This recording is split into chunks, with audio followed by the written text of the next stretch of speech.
Good morning, everybody. Bonjour et bienvenue. Dear Excellencies, distinguished guests, dignitaries, ladies and gentlemen. On behalf of the Union for International Cancer Control, the Congress co-hosts, partners and sponsors of the World Cancer Congress, we are very proud and honored that Switzerland and the city of Geneva, the city of peace, will host this World Cancer Congress edition for the second time before it travels the world again. The Congress aims to bring together cancer and health experts from across the globe, engaging us all with a 3-day program designed to exchange on the challenges and opportunities at national, regional, and international levels. The World Cancer Congress includes a Congress online platform serving both our online and on-site audiences. The app holds the Congress program and allows all delegates to easily connect with other delegates and set meetings in one of the venue's lounge areas. The platform also hosts 200 pieces of diverse content covering the full cancer spectrum, accessible on demand until the end of the year. We encourage all of our delegates in Geneva to upload the Congress platform app to make the most of the Congress. It's available to download, as you can see on the screen, at the link. Or you can go to your app store and search for World Cancer Congress or UICC, and you should find it. Throughout the Congress days, we also invite you to share on social media using the hashtags which should be displayed on the screen now, and also via our Congress app. The hashtags are WCC 2024 and hashtag World Cancer Congress. I would now like to call our first speaker, Professor Jeff Dann, the President of the Union for International Cancer Control, onto the stage.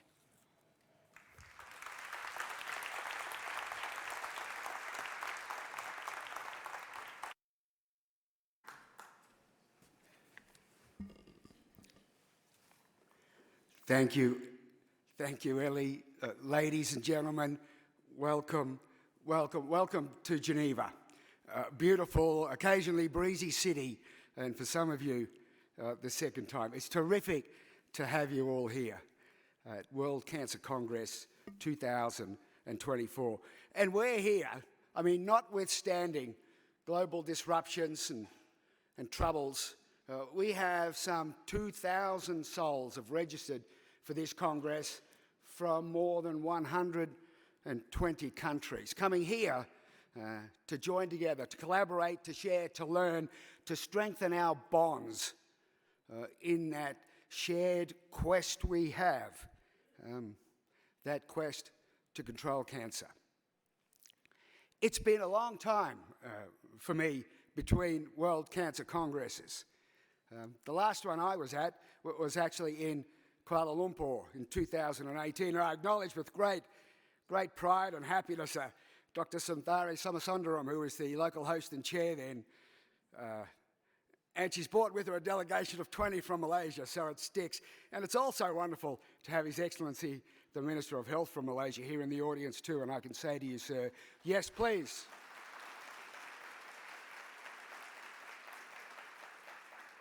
And I can say to you, sir, that your Malaysian membership and your delegates and your colleagues and friends do your country proud.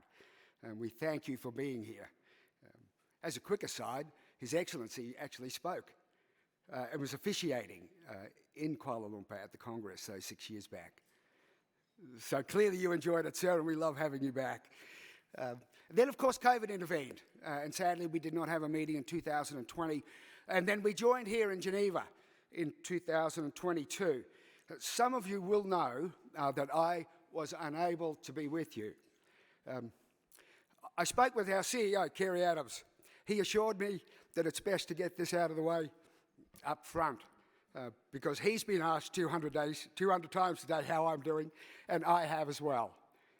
So you might remember, just before the Congress 2 years ago and the General Assembly, I myself was diagnosed with a rare and sort of troublesome, sticky version of mantle cell lymphoma.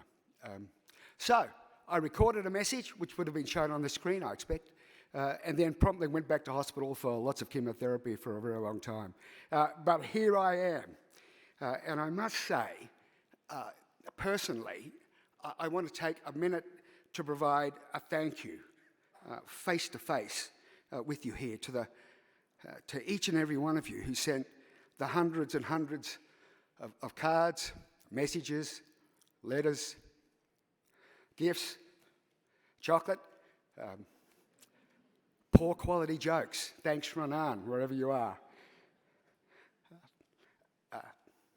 And each and every one of those warmed my heart, lifted my spirits, and I can assure you was of therapeutic benefit to me and my treatment. My treatment continues, as it must, so I am told, for some time yet. But right here, I'm in remission. And right here and now, I'm feeling terrific.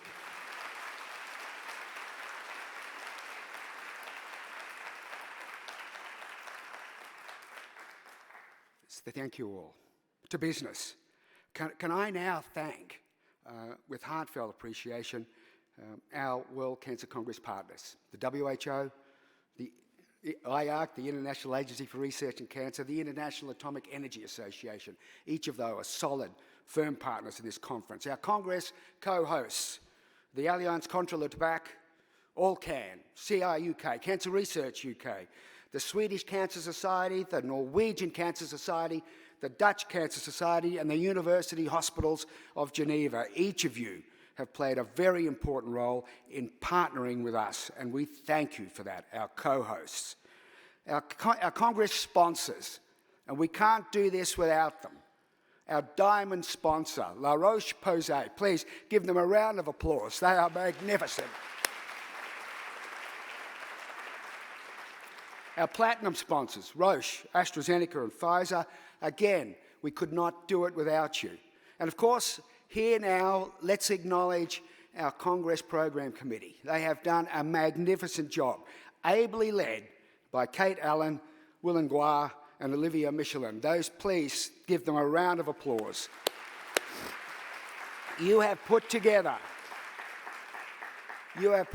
an outstanding program.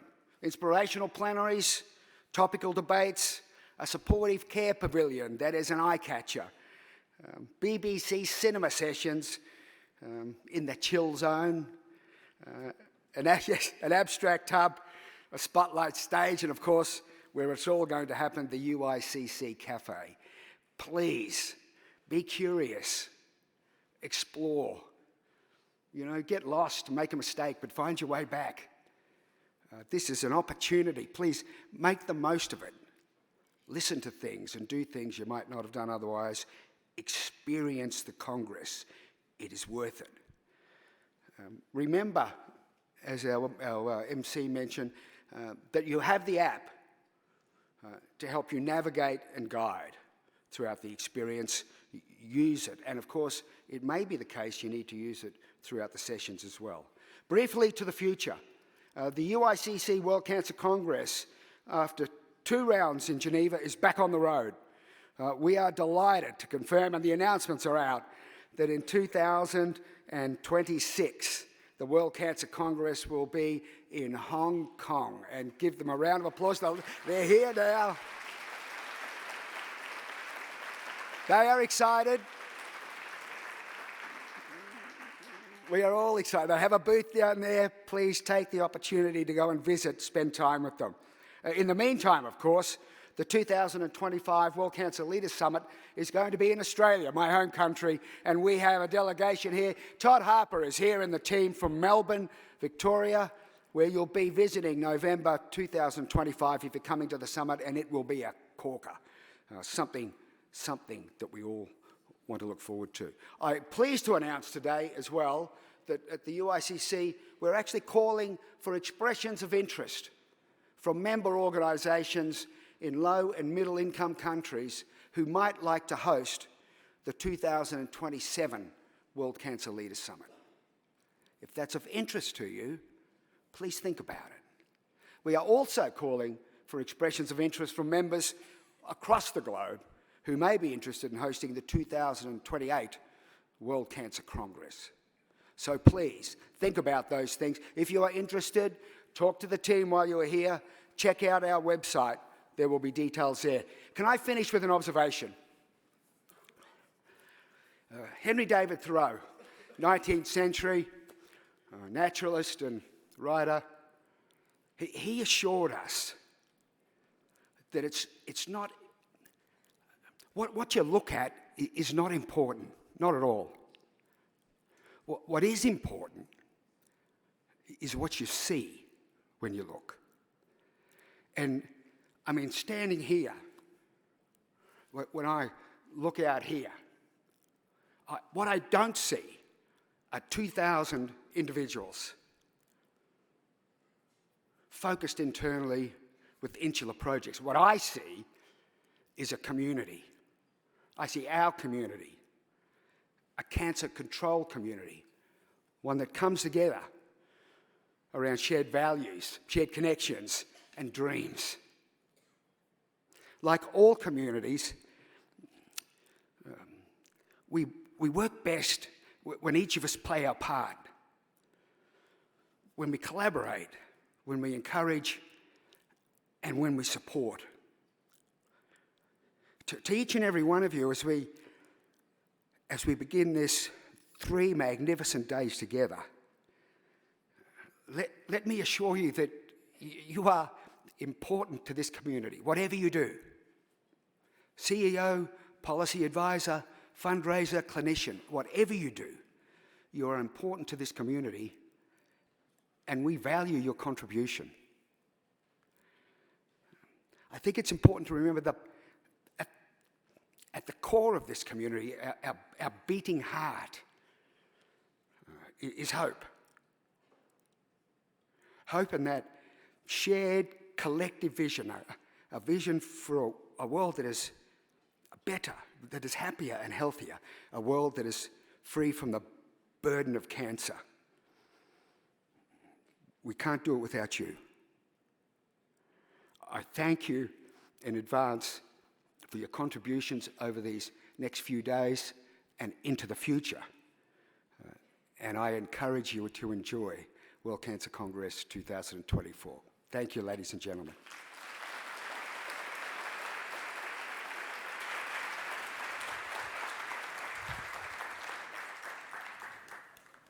Thank you so much, Jeff. It now gives me great pleasure to welcome to the stage the Director General for the International Agency for Research on Cancer, Dr. Elisabetta Weidepass.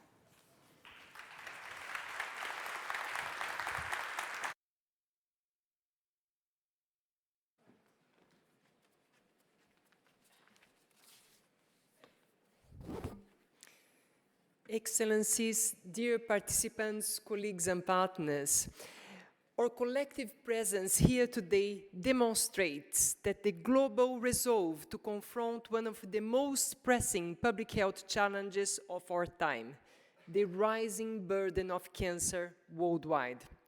As director of the International Agency for Research on Cancer of the World Health Organization, I'm proud to represent an organization that has been in the forefront of cancer research for cancer prevention for the past 6 decades. Each day of these 6 decades, we work hand in hand with UICC. Our contacts are daily, our collaborations are what enables us to go to each country and implement prevention on the ground. Our mission is to generate high-quality scientific evidence, and more important, to translate this knowledge into tangible actions to save lives. The IARC Global Cancer estimates showed that there were 20 million new cancer cases and almost 10 million new cancer deaths in year 2022. Demographics-based predictions indicated that the annual number of new cancer cases will reach 35 million by 2050, and that's 77% increase from the numbers from 2022, so a very large increase. And the greatest increase are predicted to occur in low and middle income countries. So the cancer burden is expected to grow unless resource-dependent, effective, and cost-effective interventions are implemented urgently. Let us remind of the main killers, the most important risk factors, and what we can do about them today. First, the enemy number one of cancer worldwide, tobacco. Tobacco remains the single largest preventable cause of cancer. It accounts for nearly 1 in 5 cancer deaths globally. While progress has been made, particularly in high-income countries, tobacco use continues to rise in low and middle-income nations. Comprehensive tobacco control policies, ranging from taxation to plain packing and public awareness campaigns, are essential and must be accelerated worldwide. Second, vaccination against human papillomavirus. HPV is responsible for nearly all cases of cervical cancer, a disease that disproportionately affects women in low-resource settings. Cervical cancer is not only preventable, but also can be curable when detected early. And the development of HPV vaccines is one of the greatest triumphs of public health ever. And yet, too many girls and young women in low-income settings still do not have access to it. Expanding one single dose of HPV vaccination to these regions is critical to eliminate cervical cancer and addressing global health inequalities. Thirdly, addressing exposures to environmental and lifestyle risk factors for cancer. A social and economic transition brings about changes on how people live and work. We are witnessing a rising cancer risk associated with environmental exposures and unhealthy lifestyles, such as those caused by poor diets, physical inactivity, and alcohol consumption. About 25% of cancers in high-income nations are linked to these direct preventable risk factors. A cohesive cancer prevention strategy, in addition to intersectorial policies that aims to effectively reduce the prevalence of key risk factors, is crucial in averting many future cancer cases and deaths worldwide. Today, I'm also thrilled to announce that the Kingdom of Saudi Arabia and Egypt have joined the community of IARC this year as new participating states. This gives us new opportunities to expand our research in these countries. And I hope to be able to welcome all the new participating states to the family of 29 participating of IARC soon. And I hope that the presence of Malaysia in this meeting and His Excellency here will open the opportunity for dialogue with Malaysia as well. I would like to expand my special welcome to colleagues for the Kingdom of Saudi Arabia and Egypt to the UICC conference this year. In particular, I would like to acknowledge the presence of Professor Hesham El Ghazali, the chair of the Presidential Initiative on Women's Health in Egypt, who is here with us today. The results that Egypt achieved in reducing breast cancer mortality are impressive and will serve as a leading example for the region and for the world. Looking forward, as we continue our work, it's vital to remember that research alone is not enough. We must ensure that scientific discoveries are translated into policies and actions that make a difference on the ground. In closing, the fight against cancer requires a truly global effort, one that unites governments, civil society, academia, and international organizations. Let us continue to harness the power of research and collaboration to build a world where fewer people develop cancer. Thank you very much, and together we can bring the lasting impact in the global fight against cancer.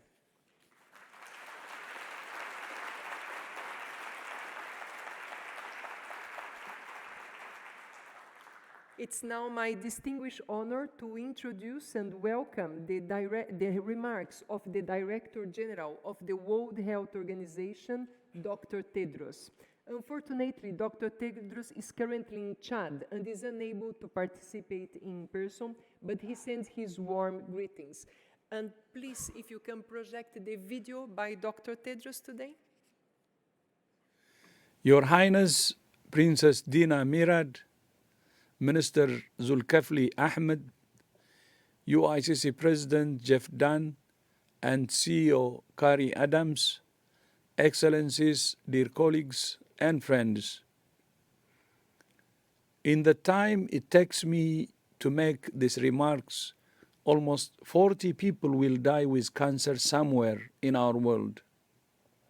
More than 27,000 every day and 10 million a year. Yet, there are reasons to be optimistic.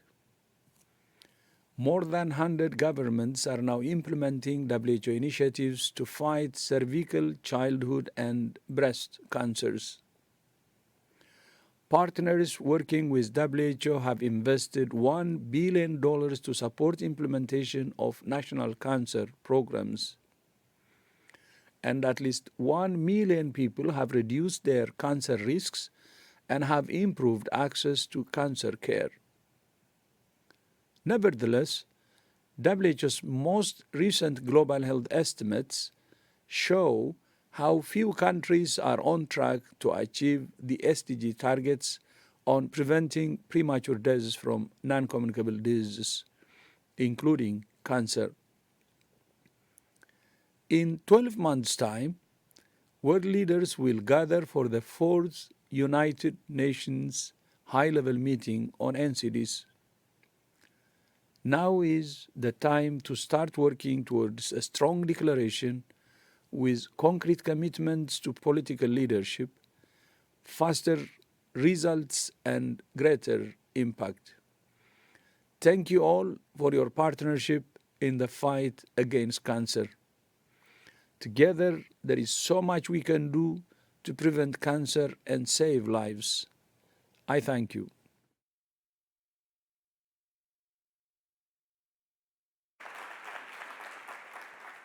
Thank you, Dr. Tedros. I would also like to extend the warm greetings of WHO senior leadership to all participants of this conference. Thank you very much.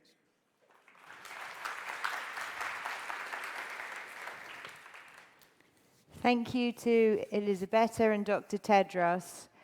We now welcome EU Health Commissioner Stella Kyriakides, who unfortunately cannot be with us today, so will also address us by video. Ladies and gentlemen, I'm delighted to welcome you to the World Cancer Congress in Geneva. We have experts from 120 countries gathered today, and each with an important story to tell.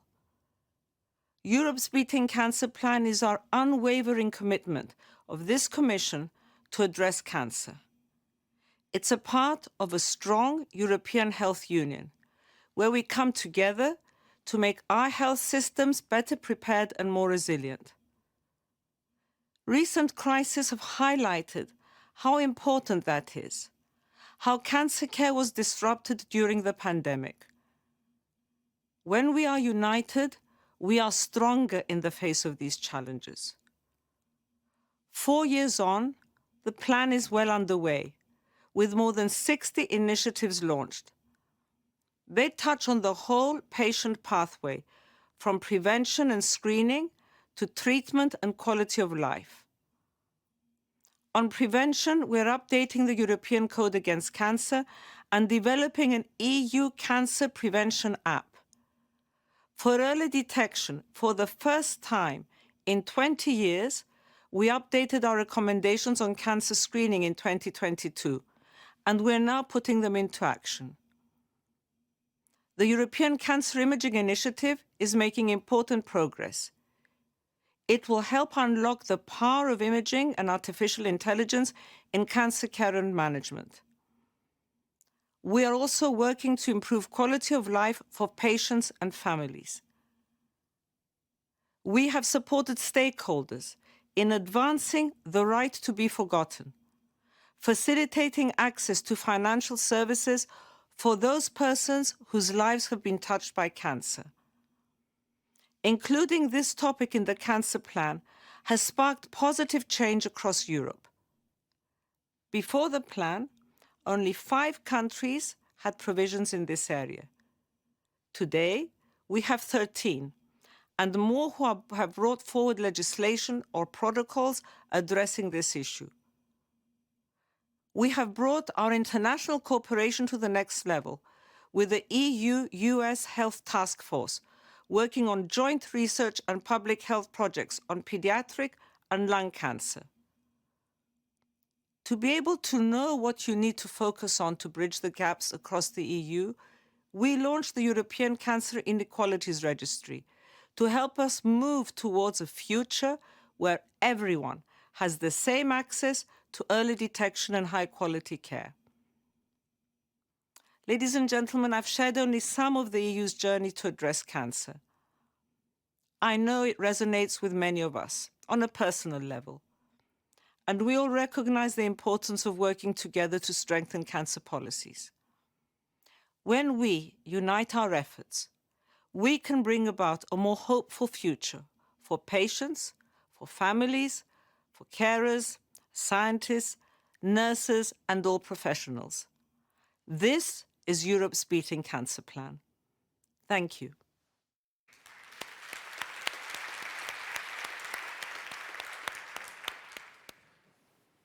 Thank you very much to the EU Health Commissioner. And now for our final welcome address, please welcome to the stage President of the Council State, Geneva State Councillor in charge of the Safety, Population and Health, Pierre Maudet.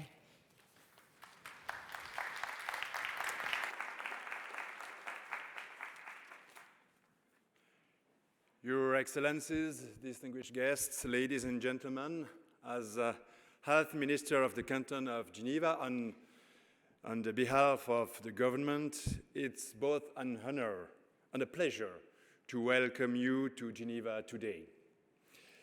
Situated at the heart of Europe, Geneva is the home of the United Nations European headquarters and various international organizations, including, of course, the WHO and the UICC.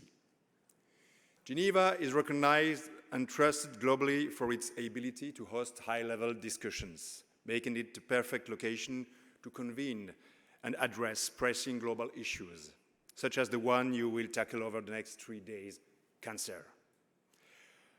As we all know, cancer poses a major burden on global health, affecting people worldwide in every country. It is one of the leading causes of death globally, accounting for nearly 10 million deaths in 2020, more than the current population in Switzerland. In Switzerland, cancer is the leading cause of premature death. 1 in 16 people is hospitalized due to cancer. However, the encouraging news is that between 30 and 50% of cancer deaths could be prevented by modifying or avoiding key risk factors and implementing existing evidence-based prevention strategies. This is where we can all contribute by improving the overall health of our populations and promoting the One Health concept. At the international level, the WHO and the UICC are, of course, key factors setting the pace of progress. Here in Switzerland, the federal government has been asked by Parliament, which is a positive development, to work on a new national strategy against cancer, set to be implemented in the coming years. At the regional level, in Geneva, cancer is a critical component of the cantonal health strategy, which aims to improve public health by addressing key risk factors.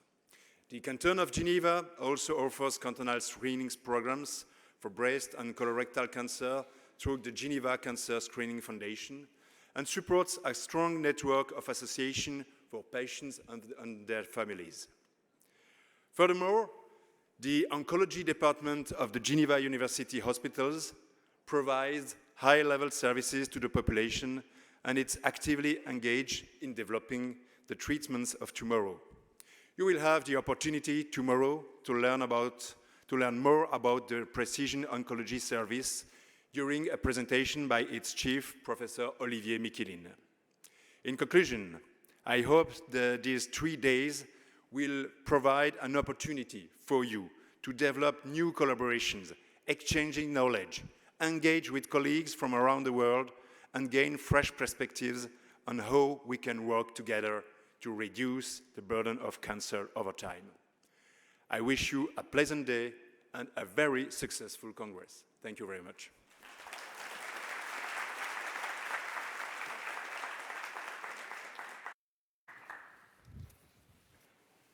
Thank you very much to Pierre, and that brings us to the end of our opening ceremony.